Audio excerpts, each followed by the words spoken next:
पूजा, जो 22 साल की थी और नई उम्मीदों से भरी थी, ट्रेन से उतरी और दिल्ली की भागम भाग वाली दुनिया में कदम रखा।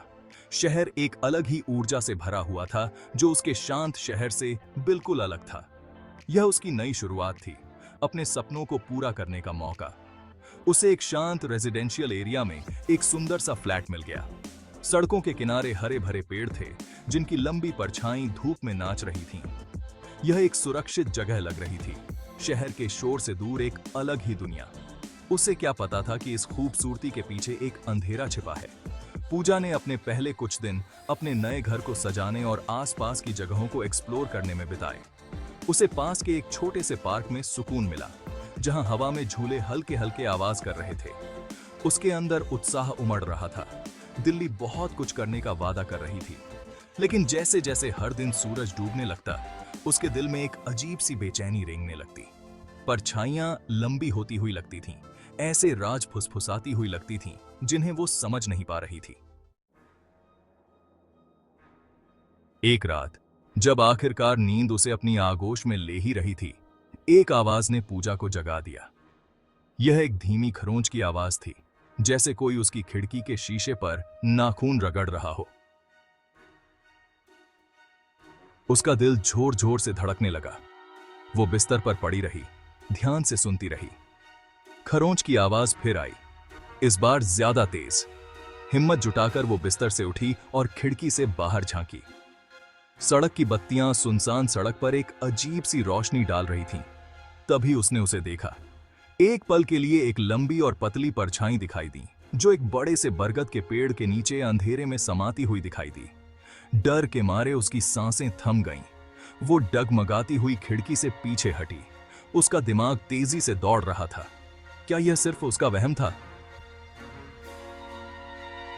अगली सुबह उसने अपनी बुजुर्ग पड़ोसन मिसेज कपूर को उस अजीब घटना के बारे में बताया, लेकिन मिसेज कपूर ने हाथ हिलाते हुए कहा कि यह तो शहर की आवारा बिल्लियां होंगी।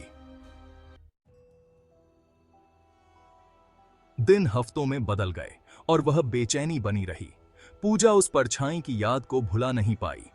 उसने दूसरी अजीब-ओ-गरीब घटनाएं भी नोटिस करनी शुरू कर दीं। चीजें गायब हो जातीं और फिर अचानक ऐसी जगहों पर मिलतीं जहां उन्हें होना नहीं चाहिए था। चमेली की खुशबू, हल्की लेकिन साफ, उसके फ्लैट में अजीब समय पर आती थी, जबकि आसपास चमेली का कोई पौधा नहीं था।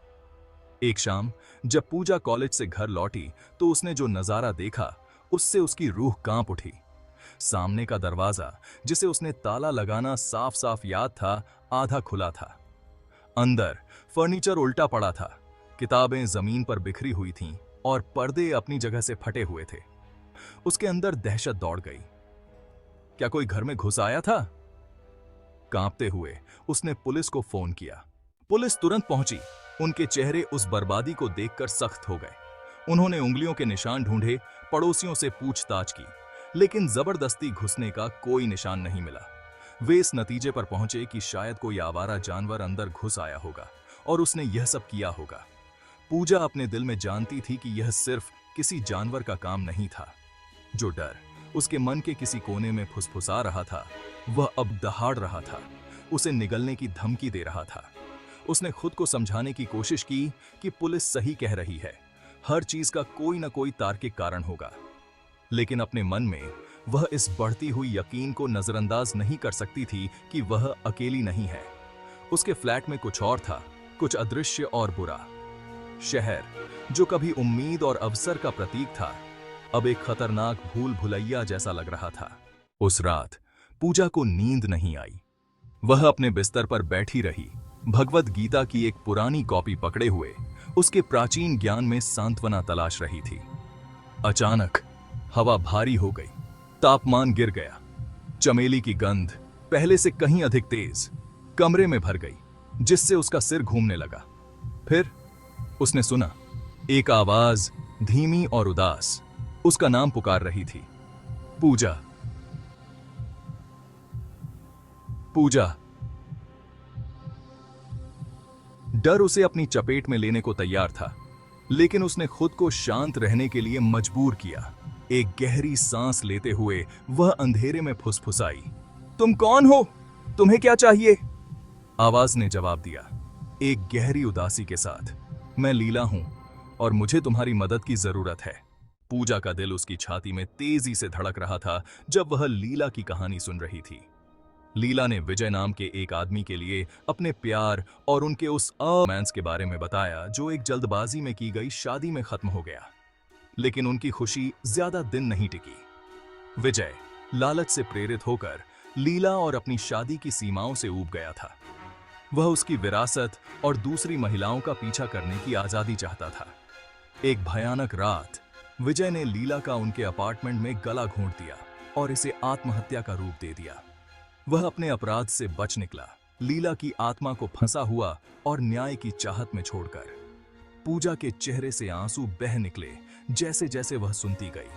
वह जानती थी कि वह मदद की इस गुहार को अनसुना नहीं कर सकती।